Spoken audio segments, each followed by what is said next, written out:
Hello, and welcome back to the Gaming Backlog Book Club. We are here to chat about the early moments of Fallout 4. And reminder, we do go into spoilers sometimes, so if you want to avoid those, start at our previous episode and come back and play along once you've caught up. Just to kick it off, I thought the live action intro video about the state of the world before the bomb drop was a nice touch. It really nailed the kind of old school documentary film style that I find so entertaining to watch whenever you see those. Yeah, it was interesting. It was fun to watch. Kind of reminded me, obviously, like the show did something I think similar, or it feels like the beginning of the show. And yeah, it kind of reminded me of that. It was There's also it's a nice way to introduce yourself into the world of Fallout. I don't know if in school they ever showed you the duck and cover videos from back then about what to do if a bomb drops. I think it's like an animated thing with a turtle or something. Gave me a bit of the vibe of that too, because the old-timey voices. No, I never had those videos. We just had duck and cover training for earthquakes and whatever. Yeah, that's a little different. Yeah, I've had those too, but a bit different. But it was mainly I think if you YouTube just duck and cover, maybe it'll pull up that thing, or duck and cover 50s. I don't know. But it was a nice little intro. It's also funny that the intro kind of sets this world as taking place specifically in 2077. Sure seems like a very different result for the universe than what we got in Cyberpunk. Oh, yeah. Huh. Oh, I didn't even put that together.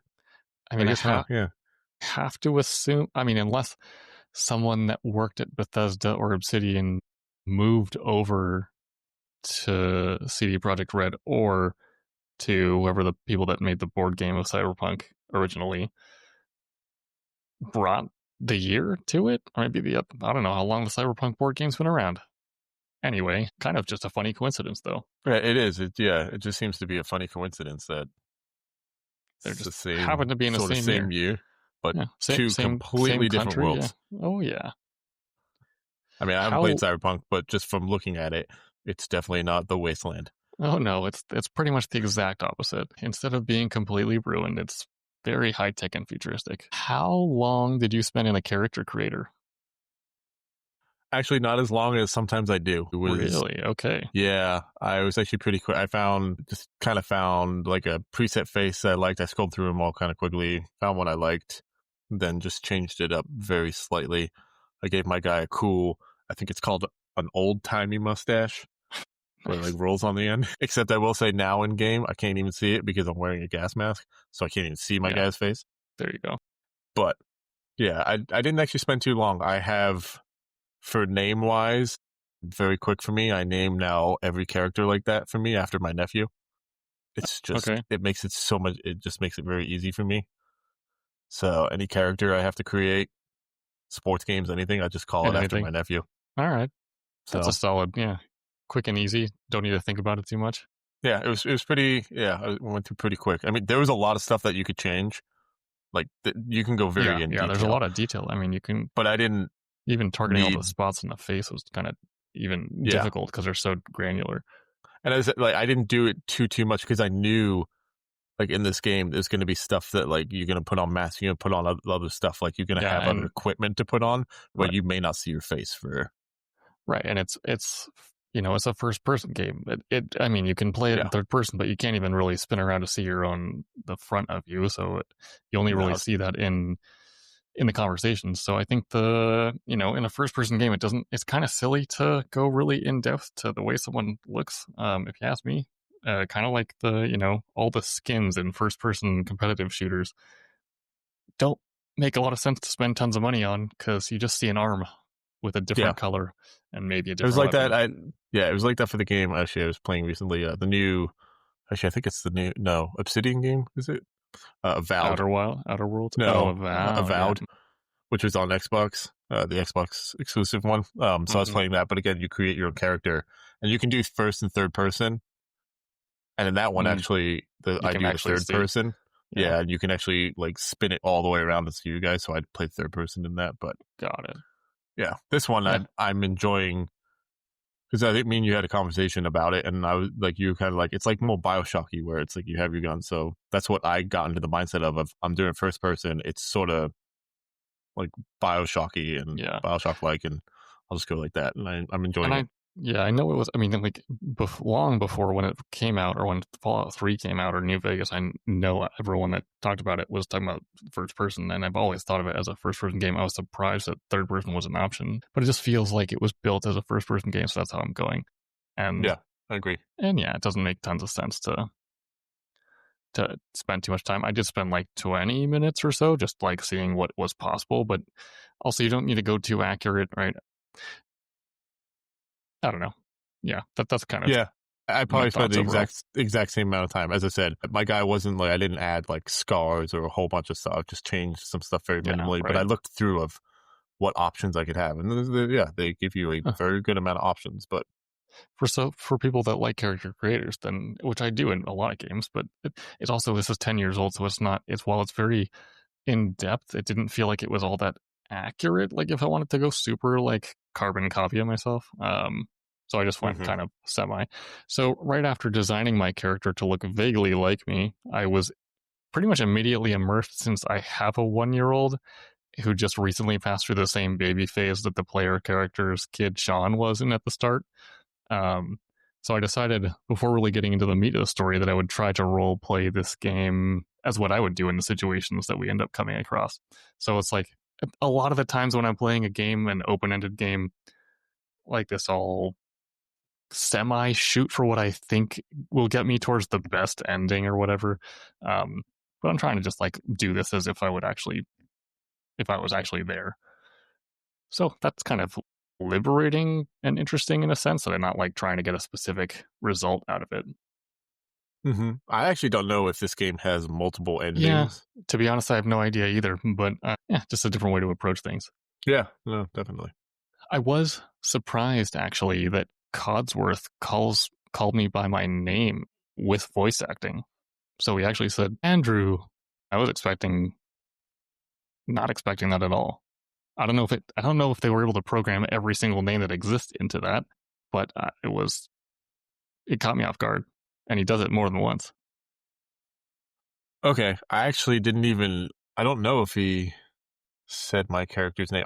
Even if he did, I think it didn't even register with me. So well, listen out for it. It's kind of I'll have to go back to Codsworth and talk to him. Let's see what he says. Yeah, which, so I'm assuming you're still with Dogmeat, or someone else as your companion? Yeah, I did change for a second, but it was more of, I didn't know that was, I thought it was like adding. Like I thought I could have both like when I got to that point. Yeah, and then I was like, nope, I like Dogmeat. You just get one, buddy, yeah. So I grabbed Codsworth, and I was like, okay, I don't want to go all the way back to it was not that far, but back to the gas station to pick up Dogmeat. So I just ran with Codsworth for a bit, and he's surprisingly useful because he's got freaking whirling blades on his arms. Like chainsaw blades. Buzzsaws, that's the word. Can he stim you? Can he heal you? I have not tried that yet, but I was curious because I thought I saw, like, looking at him, like an arm that might have like what looks to be wouldn't be surprised.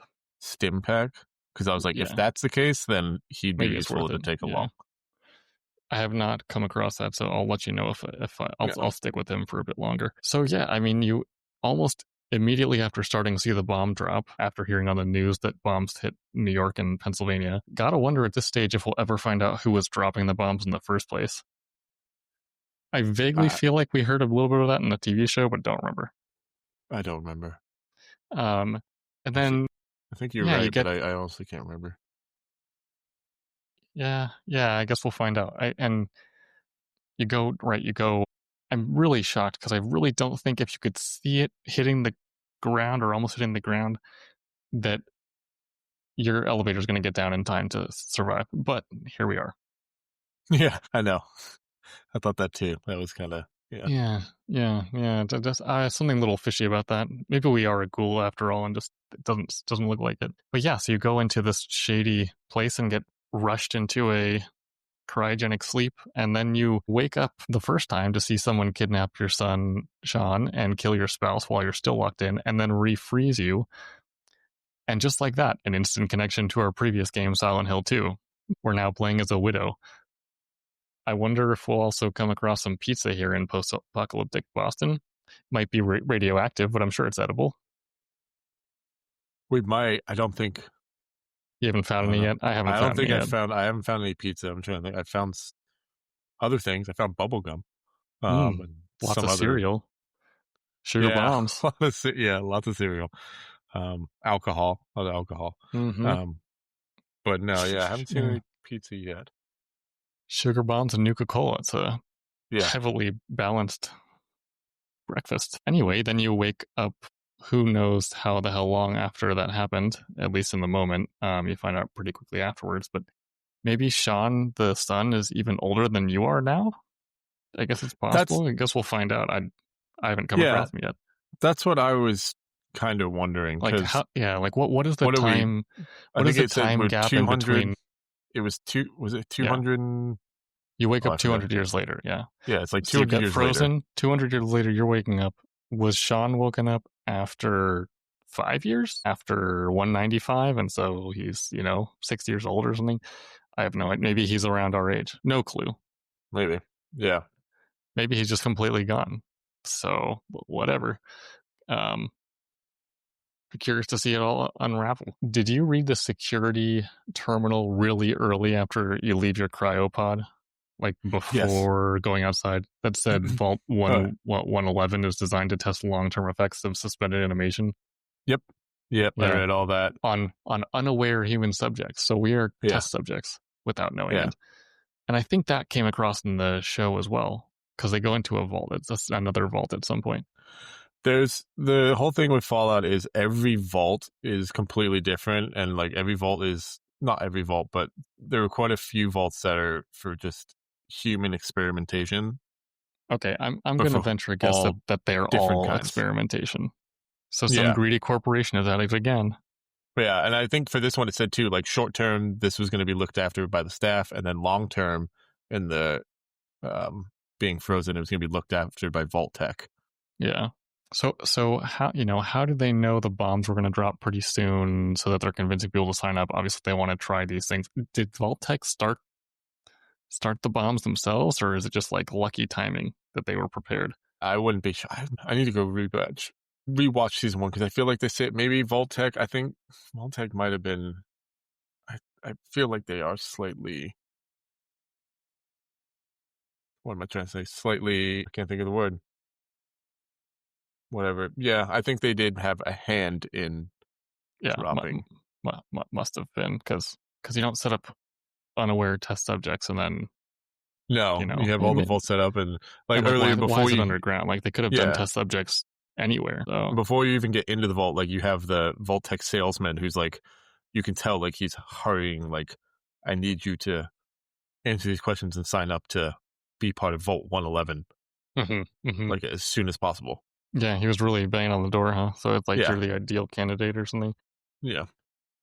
Did you still inside the what's it called, the vault? Did you play the literal Donkey Kong arcade game clone, the Red Menace? I was doing that for like 30 minutes, I think.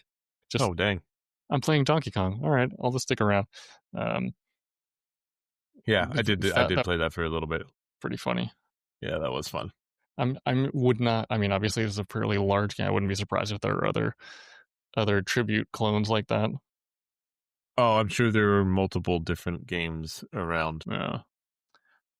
And yeah, I think also pretty funny as you're leaving and fighting those giant cockroaches, you see a skeleton in the vault suit. So, I mean, this is all before you find out it's been 200 years. So, right there, you realize, okay, whatever happened must have happened a long time ago. And that's where you get your Pit Boy and. Yeah, I mean, they'll, of course, set everything up perfectly for you right before you go outside. Yeah, it does. I actually liked looking through. It took me a second to get used to flipping through everything in the Pit Boy.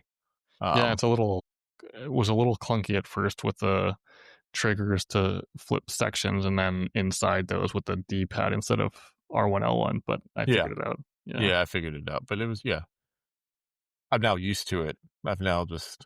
Right, exactly. Been roaming for hours, so I'm kind of now used to just looking at going back and forth out of my Pit Boy. Right. I also, so once you're outside, I find it funny that Codsworth has this really overly exaggerated tone of voice, trying to act like all is well, and he just wants to pick right back up where he left off as your helper, but then he breaks down if you press him about it, how he's acting funny, and he spills the beans on having been there for 210 years or more, and the first 10 he spent endlessly waxing the radiation from the floors. I mean, this guy had it rough, considering how much of a personality he has. Not just your typical robot. No, yeah, he poor Codsworth, but very loyal servant. Very yeah, loyal really. robot. Yeah, he just hung around the neighborhood the whole time. Yeah. I mean, I guess he wandered like one little town over, and then got immediately attacked and turned around and came back. And then you also, I mean, I'm glad that they kind of, what's the word? Throw all of these things that you're expecting pretty early on. So, you find dog meat really quickly. I was worried we were going to have to wait a ton of hours of gameplay to find our loyal companion, but he showed up so quickly, and I was pretty stoked about it. There's nothing like an attack dog who can sniff out enemies and pick up things for you. Yeah, and he can store things as well, which is... I didn't know that. Yeah, if you go onto him and go to trade or whatever, you can see what he's found. But you can also, if you're over or close to weight limit, you can store some stuff with him. I don't know how much. I've just stored a few things. I gotta try that. Yeah. The only thing that's missing is I don't think I saw an option to pet him, though. So that's a shame. No, I just talk to him every now and then. Yeah. You know what was funny, though? When I switched to Codsworth, it makes you look at your other companion, and he like kind of had a frowning face. Oh, yes. When you switch them. Yeah. You like kind of tell like dog meat. It's like, go over there. It's like, oh, okay. I felt bad, but yeah, onward and upward. And then that was the prologue, right? Getting into the first true main quest out of time takes you across that wooden footbridge into the surprisingly Wild West structured town of Concord. I passed by that auto mechanic / gas station on the way, and there are all types of workbenches to build and upgrade literally everything in there. I guess it makes sense why you have a seemingly bottomless Mary Poppins backpack and have options to pick up literally everything in the world. Obviously, you get so many crafting materials, you got to put them somewhere and use them for something. Yeah, you get just endless. A ton. There's stuff everywhere. And I was like at the start, I was just picking up everything. Yeah. Like not knowing like, oh, is this gonna be useful? This is gonna be useful. And now like I've been it's just more later. What's it called? Like exploring around. Gamer FOMO. You see an item, you gotta pick it up.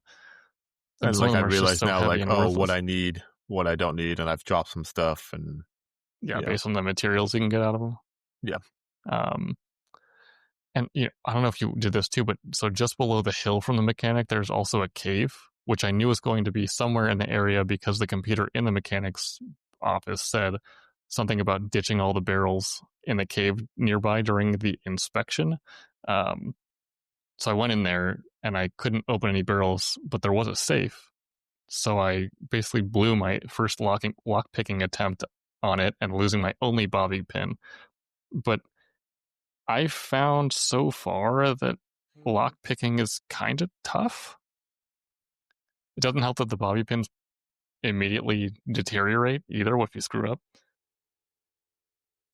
Yeah, I haven't been too bad because obviously right now the only ones you can do are novice. Let's say novice, right. And I've been pretty good because what I'll do is I'll move it like a slight way and then like the bobby pin, and then when I start to move the lock, if it starts to shake, I just stop.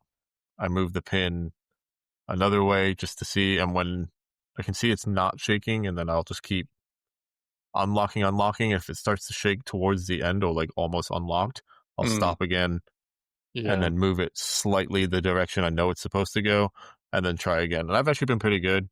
I mean, I've unlocked quite a few things.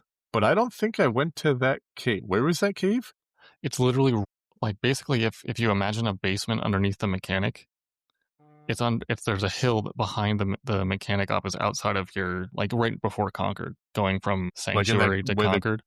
In the gas station. The gas station mechanic building. Okay. So like you go past it to the right from the road, and then go down a hill, and you just turn around basically and look back at that gas station, and there's a little cave there. It's nothing crazy or special, but I read the document in the computer and was like, oh, I'm gonna go look for this, and I wandered off and thinking it was like nearby, but then I couldn't find it, so I turned around and was like, oh, there it is. There it is. Okay, I'll find that next time I go down. Yeah, if you feel like going all the way back, sure.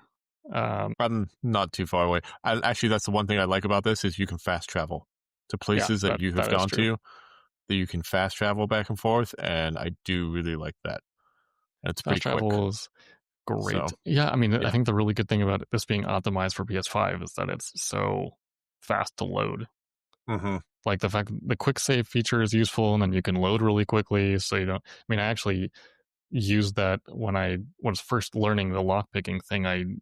After my first screw up, I had like a batch of 3, and so I quick saved. And then right before trying to open a thing, and then just practice lockpicking because I kept screwing up. So I'm a bit better at it now. But yeah, I do like how much it auto saves / it gives you that if you think you're in like a little bit of a tense situation of going to, you can quick save. Yeah, it's helpful. And then, I basically just go quick save my entire play session, and then when I'm ready to leave, I do a real save. I also like that it saves on exit too. Like you don't have to save it. Yeah, like if you just hit quit, it just automatically just saves it. Yeah. They're just nice little touches from playing other video quality games. Of life. Yeah, that everything should have.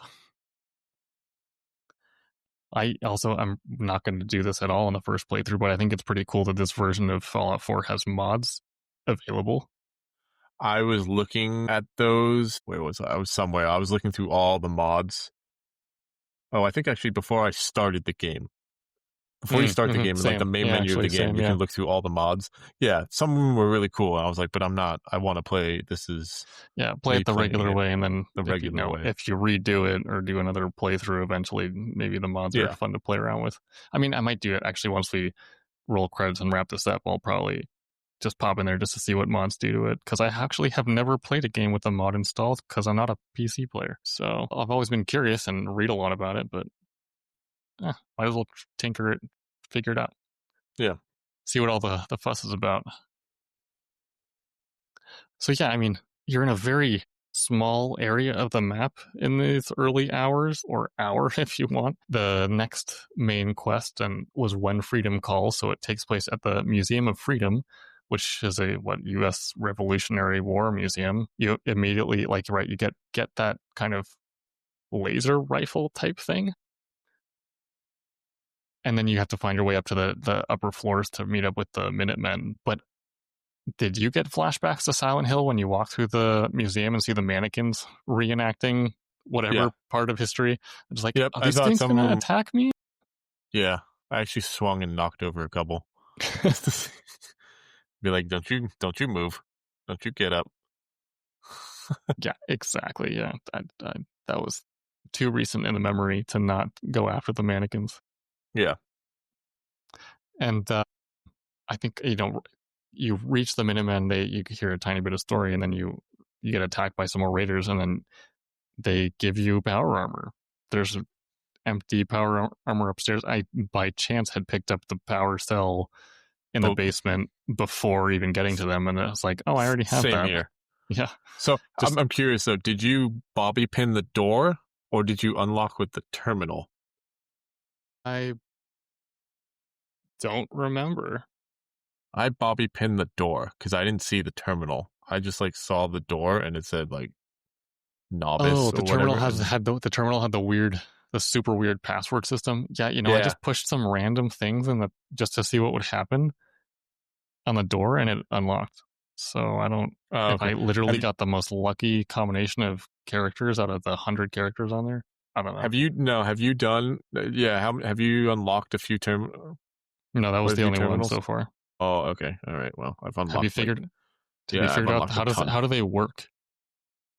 I've unlocked quite a few just because I've done a lot of roaming afterwards. Just to roam because it's such. I literally just pushed buttons and it worked. So how does it actually function? So what you do? So it'll pop up with everything, and then there are words. Obviously, within all the stuff, you will see certain words, usually 4 or 5 letter words. Maybe 5 or 5. And if you press on it, it says, I think you get 3 or 4 attempts. Yeah. That it shows at the top. If you press on a word that you think it might be, but it's not it. It's incorrect. It'll say the word on the bottom right, and then it will say likeness. And if it says likeness 0, that means none of where those characters are. So say you do the word, like, I don't know, small, SMALL. And if you do it and it says no likeness, that means it doesn't mean it doesn't have those characters. It just means it's none of those characters are in the right position. Spot. So like there was a couple, so say. So did that first check count as one of your attempts? Yes, it counts as your attempt. Yeah. So you get 4 attempts and you kind of keep going, and then you'll see it'll say like if you get one that's not right but has likeness, it'll say like likeness 2 or likeness 1. So say you do like, yeah, like I said, small's not right or whatever, but you do something like taste and it says like 2 likeness, then you could look for something like maybe, I don't know, waste, something that has some of those characters something overlapping. Yeah, something, if you can, it doesn't tell you exactly what characters are the likeness, but you can just kind of deduce it by looking through and being like, okay, this one has some letters in the same way. And yeah. And so your options for the hints are on the left side? Are those things there? No, it's on the bottom right. The likeness stuff when you're looking at the terminal and when you're clicking. But you said you choose small or whatever. Like, is that an option that they give you, or is that something you have to write in by yourself? No, it's what they give you. Okay, yeah. So that's it. So they give you hints basically that you can use to kind of decipher the thing. All right. Well, I'll have to try some more of these doors. I think when I first did one, it told me it gave me a little bit of a tool. It gave me like a tutorial, but I didn't super pay attention. So that was my mistake. I think I was the same way, but then after doing, as I said, I've done quite a few, unlocked quite a few. Yeah. I've figured out how to do it. Yeah. So, and again, there are times where I've got it on the first try, just because it's like of where you are. Yeah. Like in a certain place. Oh. You would think like, I think wherever I was somewhere and it was like something specific, and I was like, I was in a supermarket and there was like one that said, what was it? Like Mart was one of the choices. So I clicked Mart and it was right. Because I was like, well, I'm in a supermarket. I wonder if that's it. Okay. That makes sense. So using some logic there. All right. Well, I'll have to try out some more of these terminals. I kind of like it though. I think it's just it's kind of fun. I don't know. For me, it's a little more interesting than the pipe puzzle game. As right now, I can things in BioShock. I can only do novice ones. So once we get higher up and we can do higher ones, you have to see how difficult those are. Put experience points to that. Skill. Okay. But yeah, so you grab the what's it called? The fusion core. The fusion core. Put it in the power armor, and that's like a moment from that we know already about, because the power armor is on the cover of the game and very famous as a Fallout detail character, something faction, I guess, because it's with Brotherhood of Steel. Yeah, right. So. And so it's something, and we've seen it in the show, obviously. So it's just a kind of a badass moment to see your character step into the power armor. And then I think even more than that, though, was just literally just jumping off the roof of the building with no damage at all and destroying everything, all the raiders with the helicopter minigun. Like, that's something you don't see every day. Just gonna rip off of a helicopter and then jump off a building. Total badass. Yeah, it was cool. You fight all the raiders down there, take them all out, and then you wake up an angry Deathclaw. And I love that the first Deathclaw.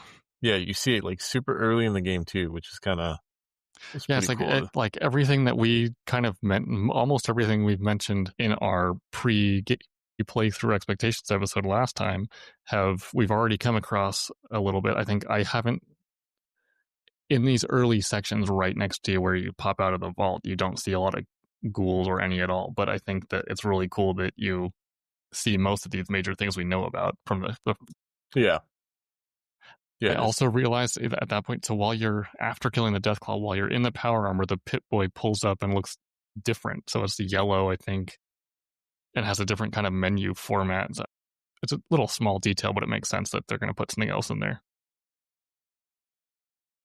What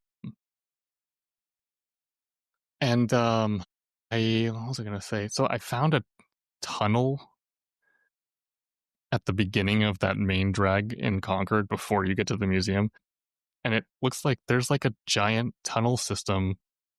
There's a little ramp, and you go down underground. There's a giant tunnel system underneath Concord. Did you find that? Yep, It was I kind of killed right it. where the Deathclaw came Yeah, out right from. where the Deathclaw was. Yeah, I went through all that. Yeah, that was a fun. I mean, I was expecting to have like a little shelter or a closet with some items, and it was like a full blown area. Yeah, Like it was. discovering those kinds of random things or like finding a cave because I read a computer. Like those are the things that are sticking out to me right now about like what makes this kind of interesting and unique. Yeah, it also. Yeah, I found that. That was pretty cool. There was actually kind of a difficult enemy in there. Yeah, pretty tough. From what I remember, crab, some mutant crab. But it also was for the first however long. I didn't realize I had a flashlight. Like If you you picked up a flashlight, or you automatically no, have a you flashlight? have it. If you hold circle, you get a flash. Mm. Your flashlight turns on Hmm. in power armor or out of power armor. Either one. In power armor, you have a headlamp.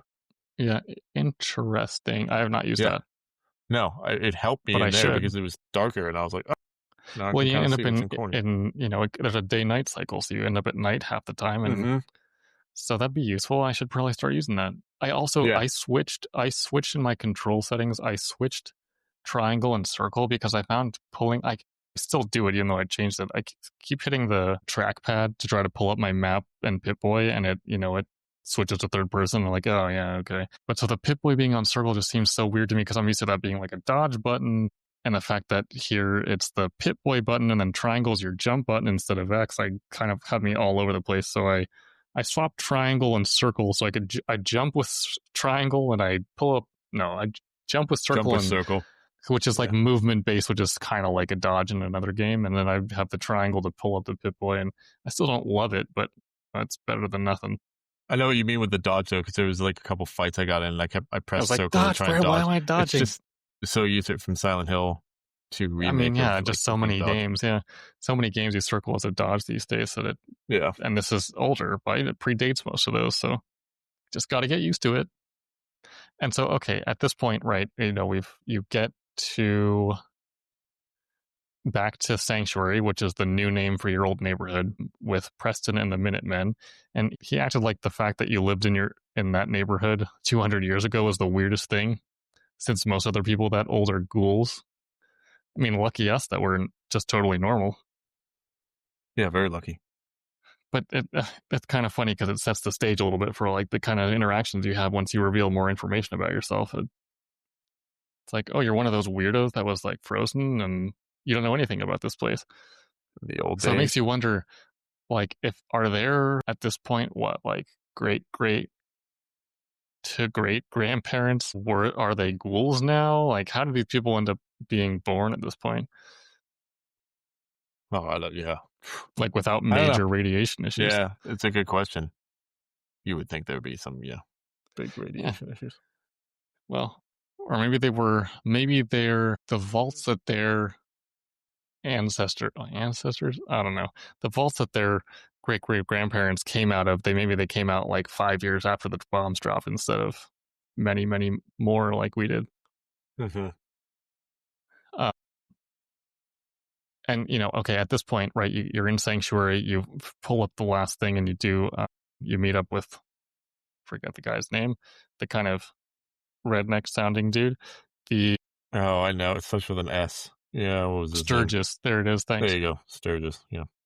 So you do that and you wrap up the When Freedom Calls quest, and here you're like maybe 45 minutes to 2 hours in, depending on how much you wander around. And unless they get continuously longer, the main story looks like it'll fly by if you're not careful.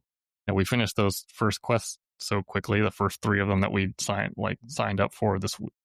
I guess the bulk of gameplay is going to be open world exploration, and probably lots of that to level up, so you're at the right level to compete and fight in later main quests. Or maybe you could just beeline it through to the ending and then wander around after that. But we're doing it still trying to divide up the main quests.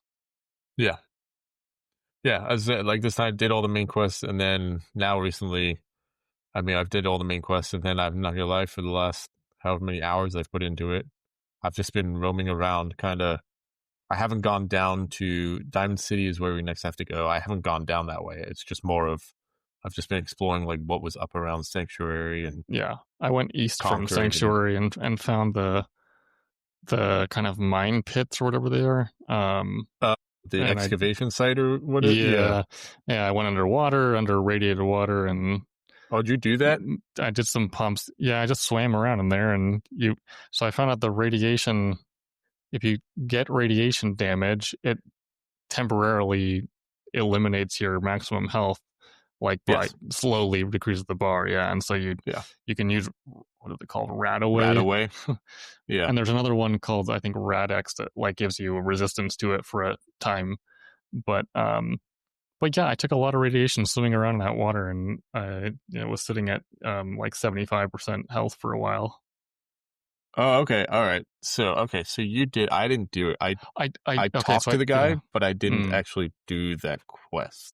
I did it because it was pretty quick. You do the thing, and some couple enemies pop out, and you kill them, and then I still can't tell if it's complete because it says talk to the guy, but he says I've got some other things to do to continue to dig through here. So I don't know if it's a quest line, and there's going to be something else come up later. But I'm sure. So I mean, there's obviously tons and tons of side quests in this game at this point. Without knowing more, if there's more to continue with it, I don't think it's worth wandering over there to do it unless there's like a treasure trove of items or weapons later. So right now, don't go out of your way to go do that thing. Okay. Yeah, I'm on kind of the opposite side of the map right now. Yeah. So I went east and then started heading kind of southeast.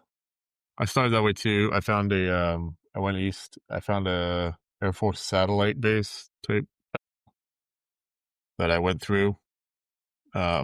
Cleared it all out, filled with raiders, and then in the bottom of it, there's like a higher up raider, because you can see they all say like raider, whatever they say, raider scum, raider, and then one of them has a name, so it's like that's obviously the boss named or the character is going to be yeah. So they were a little harder to take out, but I took them out along with dog meat, and then searched through all that. Anything worth there to go do that? Yeah. There is. So just like in on the main quest of When Freedom Calls, like on the desk, if you found it, like the little Vault Boy bobblehead. So if you pick them up, like it gives you like a permanent stat increase to whatever. I think there might have been one of those in there, but there was also a couple of, I don't know if you found any, like there's magazines that you can find lying around.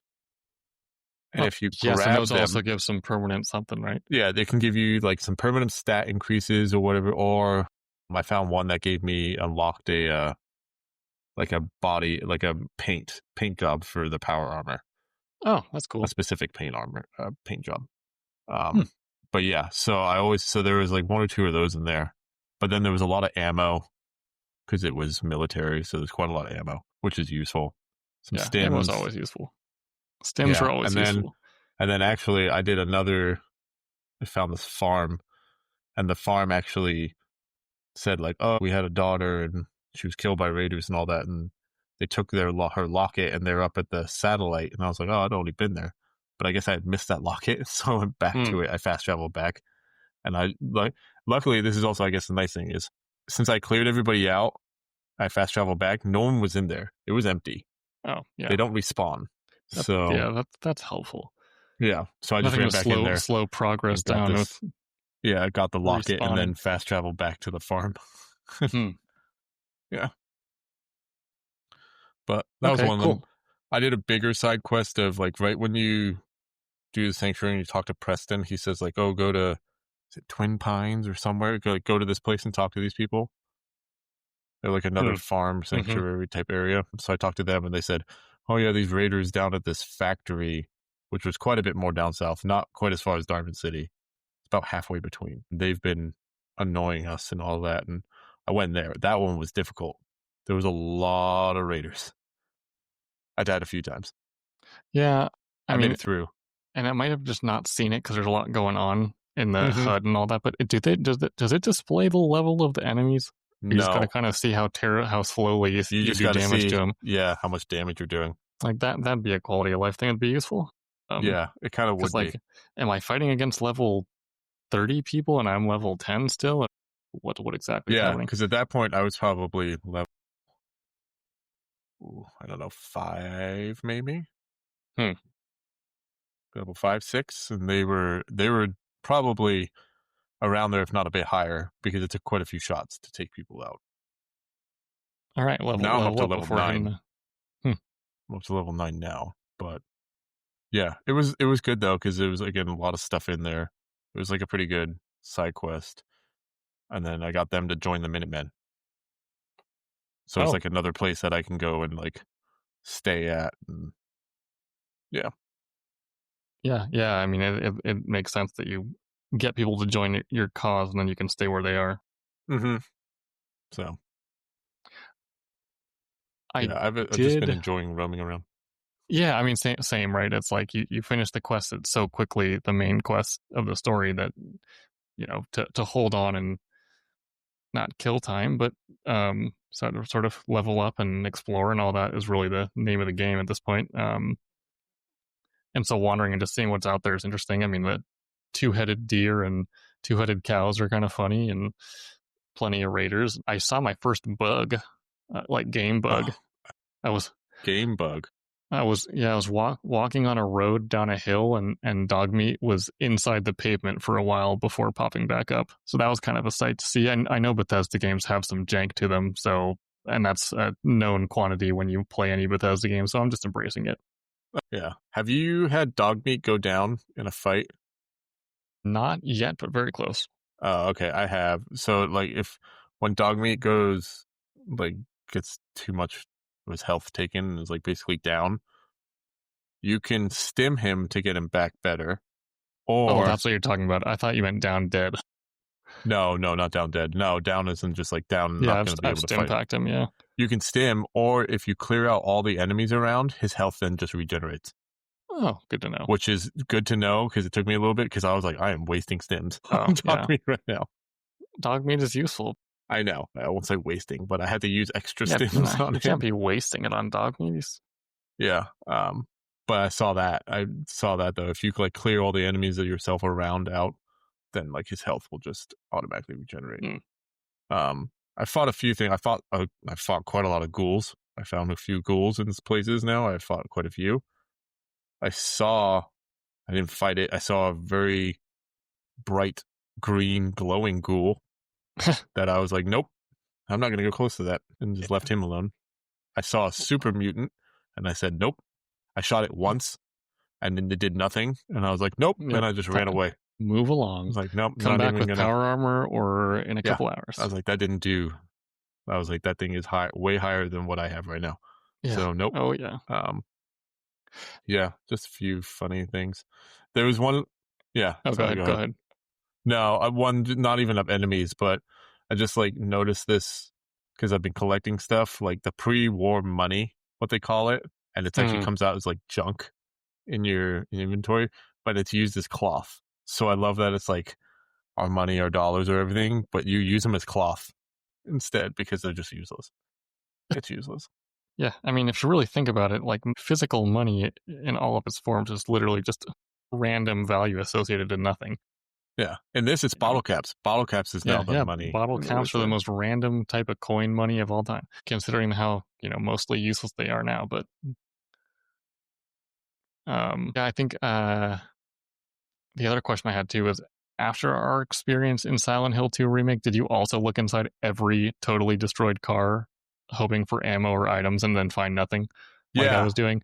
I was gonna make that comment. Yeah, I'm kind of shocked that cars don't have nothing in them. They might have been stripped like 100 years ago. Yeah.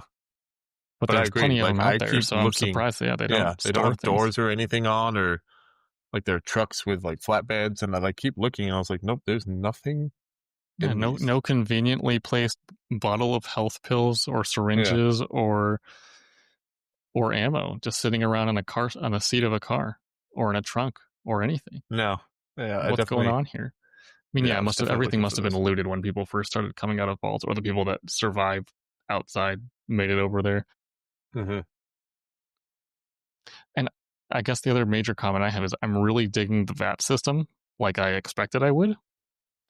I've only used it a couple times. I've been really bad. Like I just see stuff and I just shoot it. Like yeah. So I mean, and as just like practice nature of playing a lot of first-person shooters. I think the reason for me is I've played some of this on PlayStation Portal, and that handheld console is not the greatest for accuracy in shooters in general. The VAT system takes a good portion of the need for accuracy out of it because it's just stat-based and proximity-based. And so it's, number one, I mean, playing on the Portal, it's awesome to just wander at the wasteland casually in bed while doing something else. But I like the VAT system for that reason, because I don't like the joysticks on that are okay, but not super accurate, and can, still nail shots pretty regularly. So I've put a handful of experience points into, I don't remember what the stat is, agility maybe, that makes your VATs more accurate, or you get more action points, so you can sprint longer. Okay. Endurance and possibly. No. I've been I don't doing know if it's that or agility. I think it's agility. And okay, yeah, okay, because then you can it gives you extra action points available for VATs, so you can do, like, I think you start out with 3 initially, and then you can obviously put points in as you want into your character before even starting the game. But so whatever you start with, it just keeps adding slots to that, so you can take multiple shots with that. Yeah, I made it pretty even, but I leaned a little bit further into a couple things. I don't remember which ones. So I only put luck at 2. I think you could do everything. If I remember, was it everything to 4? Might have been everything to be. Yes, I think everything to 4. Yeah. I did like a couple 4s. I did luck at 2, and then I did a bunch of 4s, a couple 5s, and a couple 3s. One of which being strength. So, recommendation there, upgrade strength, more for the carry capacity for all the junk you pick up than melee damage, if you ask me. But that's why I'm putting points into strength, is just to be able to carry more, so I don't have to run around and store everything all the time. I had done endurance for some health / more of the stamina and all that to move, and also with some of the guns, and also I think also endurance, it gave me I'm on the second part, and I'm up to 20% like damage resistant. Yeah, I was upgraded, so I was like, that's helpful right now at the start, so I'm not taking as much damage from some of the stuff. Yeah, so makes sense. I mean, if you scroll down there, I thought it was going to be those were the 7 skills or something that you can upgrade, and there's like 20, 30, 40 of them. It's a lot of things, and there's a lot of points. So, I mean, obviously you can level up pretty high in this. But I guess we should take stock of what level we are when we actually finish the story, because I'm curious, what's possible, how early can it be done? I mean, any other first impressions you got? As first impressions, I'm just really enjoying it. Just a couple, like, I've done some other side quests I won't talk about them here, but one it wasn't a side quest, but it was on my way to that side quest of helping out the farmers with the raiders. It was in, like, it's just below, or in a city called Lexington, like just below. And I went in there, and I was like climbing up, and I heard some raiders, and I went to like go, and I killed one, and then one is like sort of in a, not power armor, but a more like protected suit. And he turns around and he shoots me with what is called, because I killed him later, called a mini nuke. The gun is called a Fat Boy, and it shoots out mini nukes. And he shot me with a mini nuke, and I instantly died, and I got a trophy that says touchdown. I was like, oh. It's because it's like you're catching it and just instantly killed. I thought that was kind of funny, that's a trophy called touchdown. I mean, there's the bit of humor there that they got to throw in a weird situation like that. I went and picked it up, but it's like however many pounds, like 20, 30 pounds, and so it just makes your weight just instantly. Yeah. So I was like, I don't think I have any mini nukes anyway for ammo, so there's no point in me carrying this. Yeah, definitely not. But you can. I'm sure I'll find some mental note to where the thing is. Yeah. But I just found that, and that was just funny to me. Like, I shot the first guy, was just regular, and then I see this guy like sort of in armor, but I can't tell what gun he has, and he just shoots it, and it's just a mini nuke that just obliterates me. I mean, I think what they do really well here is like that kind of off-kilter humor. So I'm ready to see more of that. Yeah, definitely. I mean, you can use it too in some of your talking. Like, there are sarcastic ones that you can answer sarcastically, which I've done to a couple people. And all that. Sarcastic response. Yeah. which is fun. Yeah, but overall, I'm enjoying, as I said, it didn't take long for the first few missions, but I've put now probably another 3 or 4 hours just roaming around looking for stuff. So, yeah, same here. And I imagine it will be the same for most of the way through, based on what we've experienced so far. Yeah. So, for next time, our goal is to play and complete the main story, the single main story quest, Jewel of the Commonwealth, which I believe is all the way down in Diamond City, so at least you got some terrain to cover before then. So, once you finish that, and as much side questing as you're in the mood for, save and quit and hang on for next time. Just don't start the following main quest, which is called Unlikely Valentine. We'll save that for next time. Yep. Catch up later. Yeah, thanks everybody for listening. Have a good one. If you want to follow along and discuss our playthrough of Brave Games on the Gaming Backlog Book Club podcast, please give us a follow on your podcast platform of choice. Spotify, Apple Podcasts, iHeartRadio, Pandora, Amazon Music, or Pocket Casts, as well as our Discord and Instagram under the same name. Thanks.